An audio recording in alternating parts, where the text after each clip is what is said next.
કેન્દ્રીય વહીવટમાં રાજા અને તેના મંત્રીઓ રાજ્ય ચલાવતા હતા.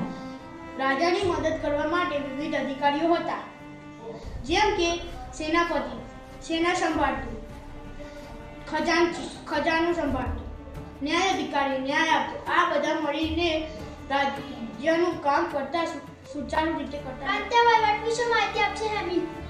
પ્રાંતીય વહીવટ મોટા રાજ્યમાં પ્રાંતીય વહીવટ વહેંચવામાં આવ્યો હતો. દરેક પ્રાંતીય વહીવટ અને એક ગવર્નર હતો. તે રાજાની તરફથી પ્રાંતનું શાસન કરતો હતો. પ્રાંતનો કાયદો વ્યવસ્થા અને કર વસૂલાત સારી રીતે થતી હતી. સ્થાનિક વહીવટ વિશે માહિતી આપશે રાહુલ. સ્થાનિક વહીવટ ગામ અને શહેરોમાં સ્થાનિક વહીવટ હતી. ગામમાં ગામનો મુખ્ય વ્યક્તિ લોકોની સમસ્યાઓ સાંભળતો હતો. શહેરોમાં અધિકારીઓ દ્વારા સફાઈ, રસ્તા, પાણી અને બજારની વ્યવસ્થા કરવામાં આવતી. ગામડા વહીવટની ખાસિયતો વિશે માહિતી આપશે સૃષ્ટિ.